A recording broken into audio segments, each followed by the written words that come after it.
Granny, you out here? I'm over here, Jed. Granny, is that you? Shucks, no, Jed. I got prettier feet than that. Prettier drumsticks, too.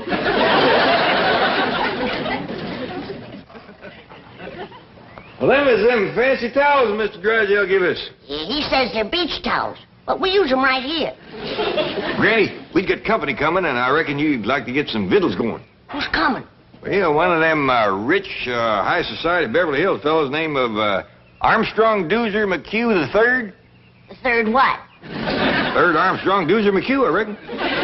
You mean to tell me that them McHughes named all three of their young'uns the same name? I reckon that's it. Well, it's none of my business. But dogged if I can see where Armstrong Doozer is such a good name. Kind of confusing, too. I reckon that's why they call him first, second, and third. How's this feller get acquainted with us? Well, he ain't yet. Jethro invited him over here to meet us, but between you and me, I think it's Ellie Mae he wants to meet. Yeah, Jethro's always bragging about his pretty cousin. I told her there's a fella coming over to meet her, and she promised to put on her prettiest dress. Well, when that Armstrong Doozer gets a look at Ellie, he's gonna forget what number he is. Carl? Over here, Ellie. Ellie Mae Clampett, there is a fella coming to see you. Well, what's wrong, Paul? I put on my prettiest dress. Ellie Mae, look at your feet. Ain't got no shoes on. Well, I'll go put them on. Come back, Ellie Mae. I just can't think of no quicker way to kill a romance than to meet a feller toting a skunk in your arm.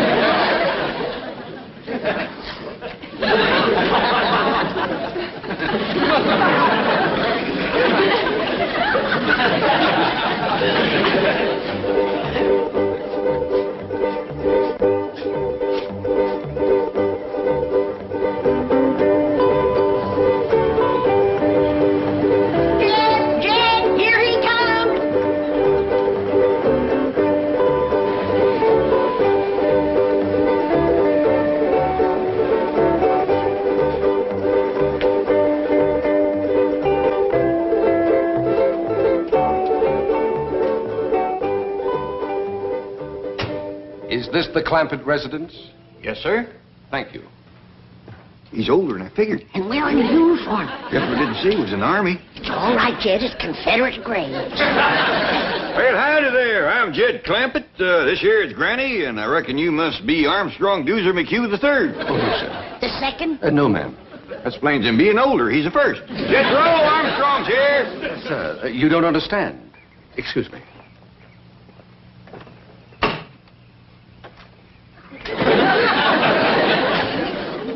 Mr. Clampett, I am Armstrong Doozer McHugh III. Well, howdy there, Armstrong. I'm afraid you're mighty young for Ellie. Sir, I'm here to play with Jethro. We're classmates in the 5th grade. Granny, shake hands with Armstrong Doozer McHugh III. Howdy, third. I am delighted to make your acquaintance. Mighty big spread of years between the first and the third. Appears to me the second would be just about right for Ellie. Big Jethro! Oh, please, sir, please. Master Armstrong is very delicate. Jethro won't hurt me. He's my friend. But you might get a nosebleed at that altitude. Master Armstrong is under the care of several specialists. He's very sickly. Wilkins, please. Last week we had nurses around the clock. Even got a sick clock. Master Armstrong, please. You're not to get excited. Would you like a tranquilizer? No. Come on, everybody. Let's go in the house. I got some victuals cooking. One moment, please. I must go in the house before Master Armstrong. I'm sorry about Wilkins, but he has his orders.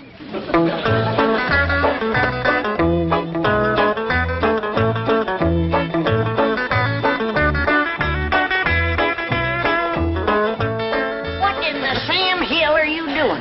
This is an allergy spray. He ain't got no allergies. Master Armstrong has several. And spray him. You don't understand. This spray settles the dust in the room. Dust in my house? Why, if you weren't wearing the uniform that I dearly love, I'd ram this down your throat and reach in and push the button. Now, Granny, calm down. Well, I just mopped and cleaned in here just this morning. Madam, the air is filled with minute particles invisible to the naked eye. I don't see him. Hope you brought your swimsuit, little doozy. We got a dandy big cement pond here. Oh, I'm afraid I don't know how to swim. Oh, Jethro will learn you. Oh, no. Master Armstrong's not allowed in the water. No wonder he's got all them allergies. A good hot bath with lye soap. That's what he needs. Lysol? Master Armstrong, I don't think I should leave you here. Please, Wilkins. Well, I'll take your temperature and blood pressure before I go. No, Wilkins, I feel fine. Oh, very well. With whom shall I leave the young master's schedule on rest, diet, medication, and telephone numbers of doctors? Well, if it's anything to do with Doctor and Granny, here's the best. Very well. There you are. Now then, antihistamine pills, tranquilizers, acid pills, anti-acid pills, vitamins, iron, liver, yeast extract, antibiotics. Open up, Master Armstrong. It's time for your throat spray.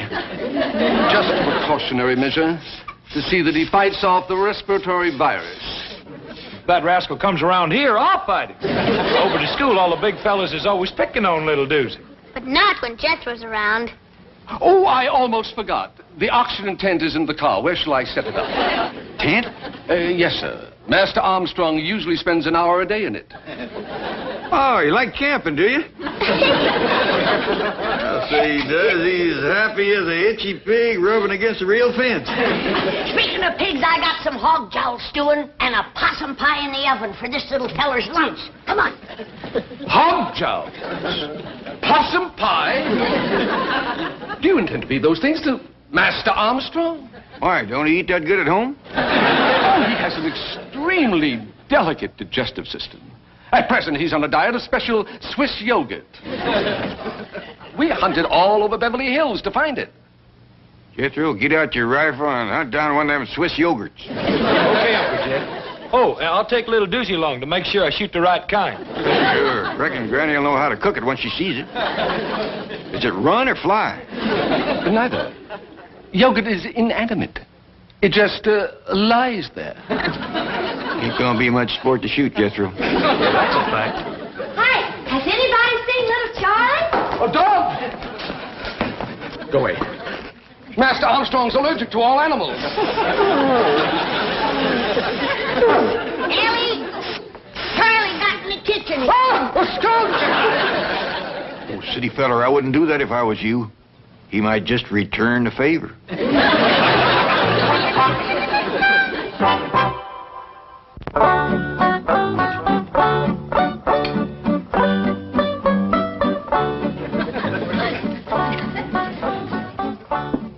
Oh, I'm sorry. You've all finished.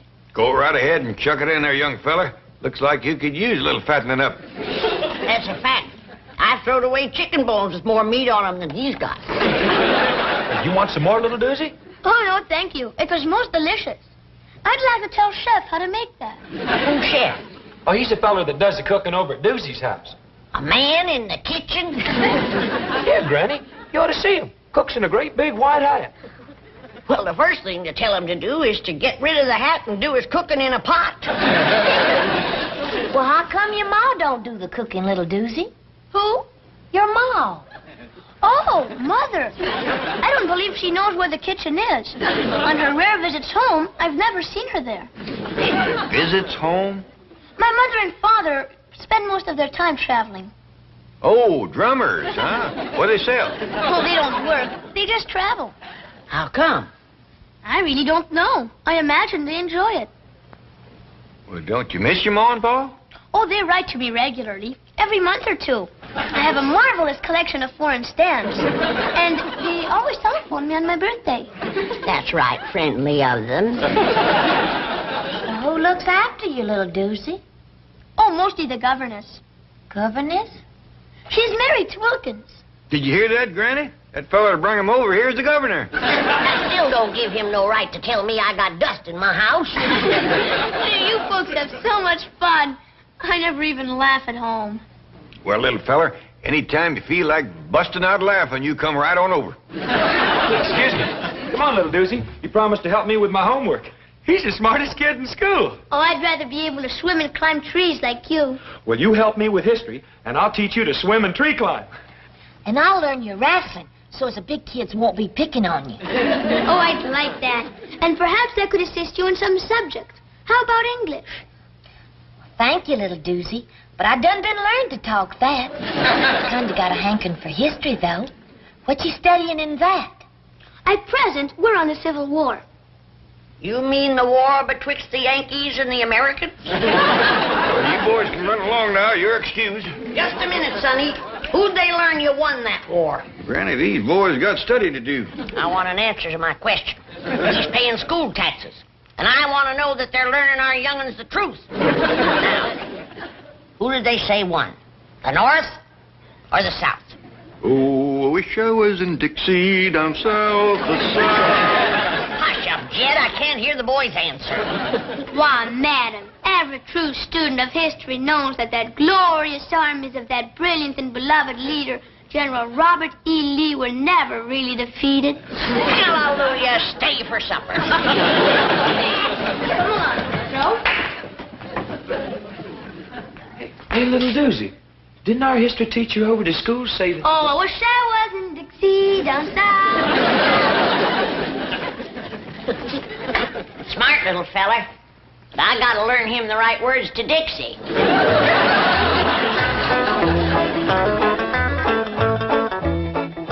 I spoke to young Master Armstrong, and he told me to tell you that he ain't ready to go home yet. He's having too much fun. He's not permitted to have fun. It's bad for his blood pressure. Well, I'll tell him when he comes down out of the top of that tree. He's in the tree? Say, that little rascal can climb like a squirrel. Soon as his hands get toughened up, he'll be as good as Ellie Mae. I insist upon taking him home immediately. I told you, he don't want to go home yet. That makes no difference. He's going. Hold on a minute. I don't want to tangle with no soldier in the Confederate grave. This is not a Confederate uniform. Now remove your hand and lead me to Master Armstrong. And if I don't? I'll have to take him by force. Is that a fact? Like Grant took Richmond. What did you say? I shall take him like Grant took Richmond. That's what I thought you said.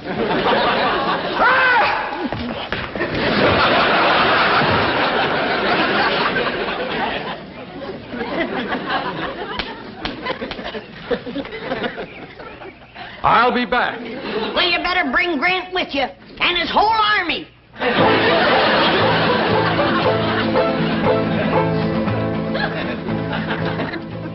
But, operator, I must talk to Mr. or Mrs. McHugh. Have you tried Rome? Paris? How about Zurich? Well, try Zermatt. Maybe they're climbing the Matterhorn. Well, try anyway.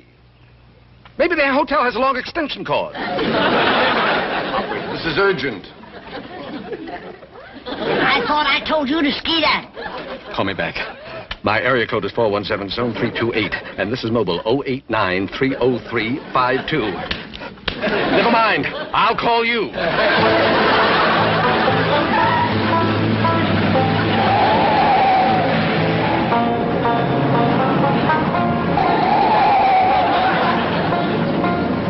You didn't take a gun to the governor, did you? He ain't no governor. He ain't even a Confederate. And what's more, he ain't got all his turnips. You mean he's touched? He was a-setting in his automobile pretending to be talking on the telephones. I wonder how come so many of them kinds seem to wind up out here in California.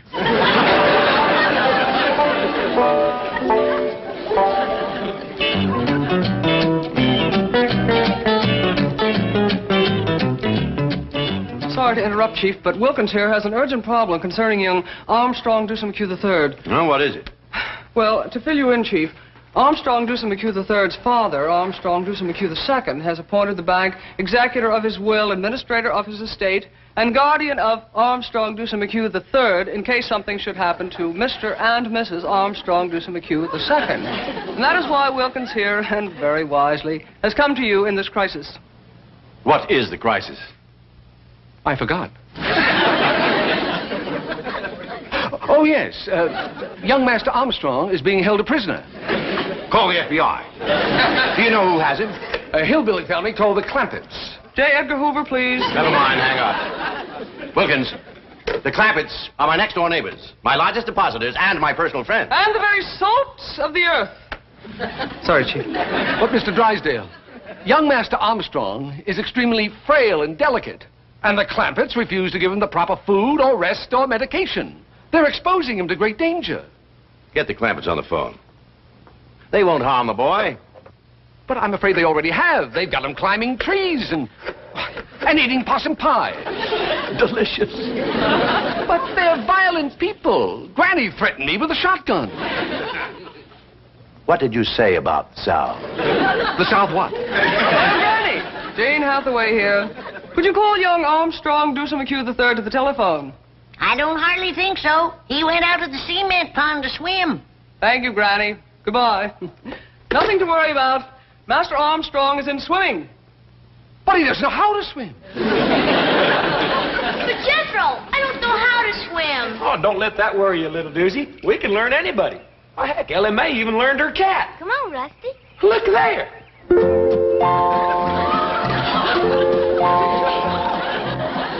Come on, Rusty.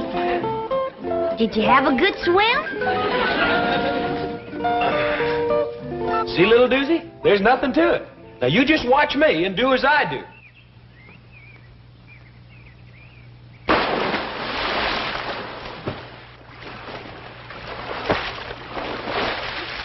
Come on, little doozy. I'm afraid, Jethro. You got nothing to be afraid of. Why, Ellen May is right here. And Rusty, too. I'll do it if Big Jethro commands me to. Big Jethro says dive in and swim.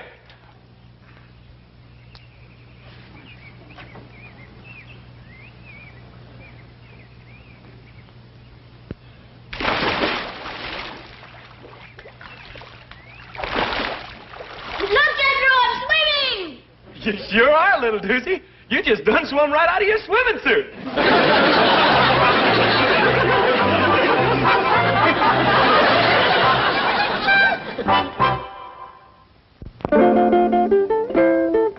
Nice and soft here so nobody won't get hurt none. Can you really teach me to defend myself against those big bullies at school? You betcha. Now come at me like you're fixing to hurt me. Really ought to learn you on someone bigger than myself. Mr. Pullman, Yes, Miss Clampett. would you help us out for a minute, please? Why, certainly. What can I do for you? Well, I'm trying to learn this here young fella how to protect himself. Now, you come at me like you're fixing to hurt me. Oh, I don't think I'd better. I was in the Marines, you know, and they taught us some pretty rough tactics.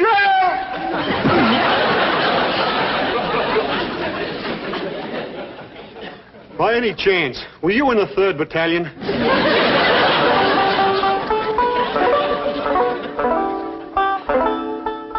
Try that, little doozer. It works! I'll tell you what you can do.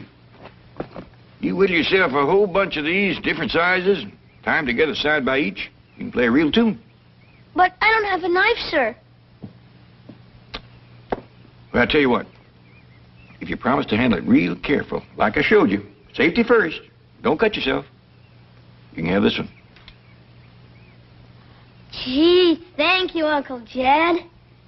You know, by rights, I ain't your Uncle Jed, just Jethro. Oh, yes. I'm sorry, Mr. Clampett. But seeing as how you're such a good friend of Jethro's, you can call me Uncle Jed. Now remember, Third, you gotta keep your eye on the cork. And when the cork starts bobbing around in the water, then you know that a fish is nosing around the bait.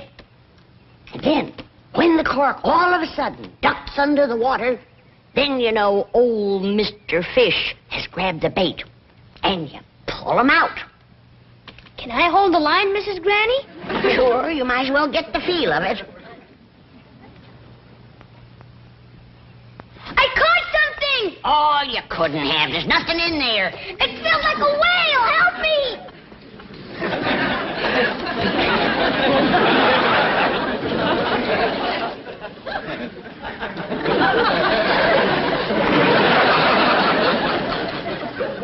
figured I'd let little Lucy see what it was like to catch a big old catfish. You hold it kind of loose this way. You bring your arm back, and just as you let it fly, you give it a little spin. You watch. Perfect ringer, Uncle Jed. Yeah. Now, you try.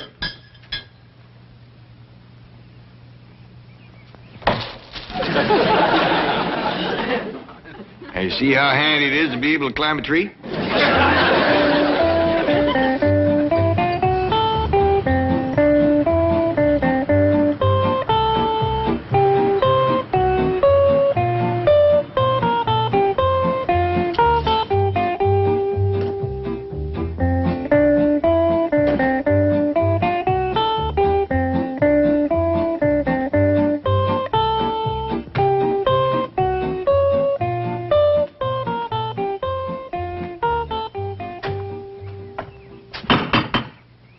Now, be of good cheer, Wilkins. I am confident that we shall find everything here in possum pot.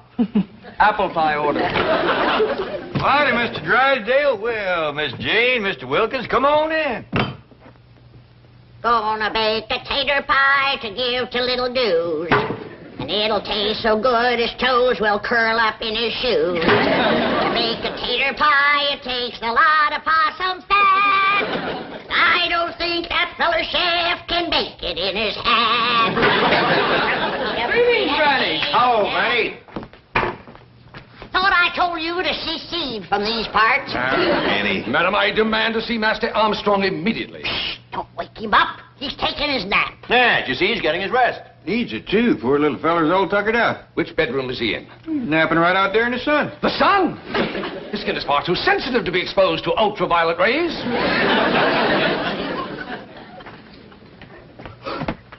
He's allergic to animals.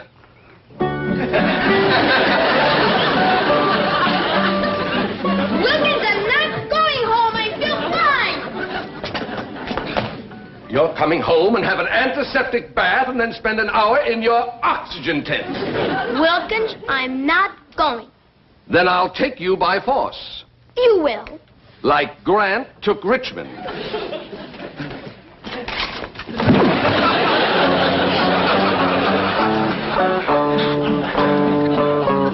Master Armstrong. I'll call you when I need you.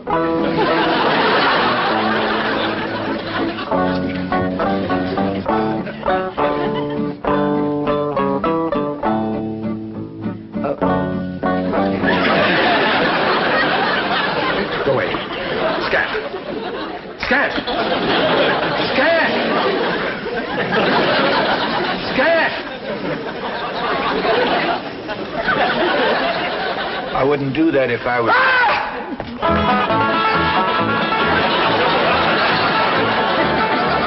tried to tell him.